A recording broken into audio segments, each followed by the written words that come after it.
महिन्यापासून तुमचं पाठपुरा करतो. आज आम्ही आंबेजवळगे ग्रामस्थ सर्वजण एकत्र येऊन कौडगाव आंबेजवळगे हा रस्ता खोदून एक आंदोलन करतोय अनोखं. ह्याचं कारण आहे, गेले 6 महिन्यांपासून प्रशासनाला, आमदार, खासदार आणि इथल्या गुत्तेदार ज्यांनी हा कौडगाव आंबेजवळगे रस्ता घेतलाय याच्यामध्ये, त्या लोकांशी आम्ही संपर्क केला.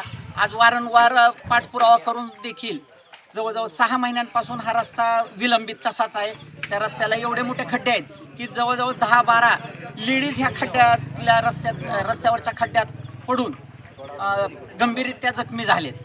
परंतु प्रशासन आणि आमदार, खासदार किंवा सहकारी ग्रामपंचायतचे जे कोणी लोक असतील त्यांनी आज तागायत ह्या रस्त्याची काही दखल घेतली नाही.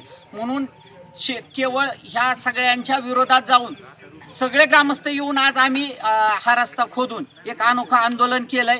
याला आमच्या गावातल्या सगळ्या गावकऱ्यांचा पाठपुरावा करण्याचा काहीही उपयोग झालेला नाही गेल्या 6 महिन्यांपासून.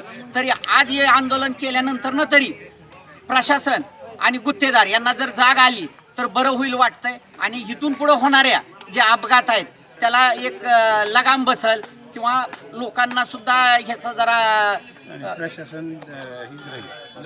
प्रशासन इथून जर पुढं काही मोठी जीवितहानी झाली तर याला प्रशासन जबाबदार राहील आणि गुत्तेदार जो आज ह्या रस्त्याची काम गुत्त घेतलंय तो गुत्तेदार जबाबदार राहील.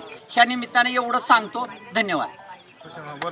कारण असं आहे की आम्ही या जिल्हा परिषदेच्या बांधकाम विभागाला 2 वर्षापासून सांगतो की हा रोड खराब झालेला आहे आणि इथून खूप मोठी ही वाहतूक झाली. असाच आंबेजवळगे कार्य रस्ता ढासळलेला आहे.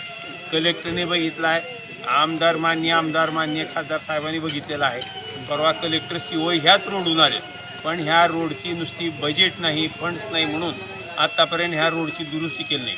आत्तापर्यंत 10 ते 12 व्यक्ती विशेषतः बायका गाडीवर बसलेल्या खड्ड्यामध्ये पडून अगदी गंभीररित्या जखमी होऊन दवाखान्यामध्ये ॲडमिट झाल्या.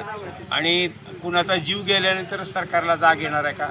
आम्ही सत्तारूढ पक्षाचे असूनसुद्धा सरकारच्या विरुद्ध हे नाईलाजानं पाऊल उचलत आहे असं आम्हाला म्हणावं लागत आहे.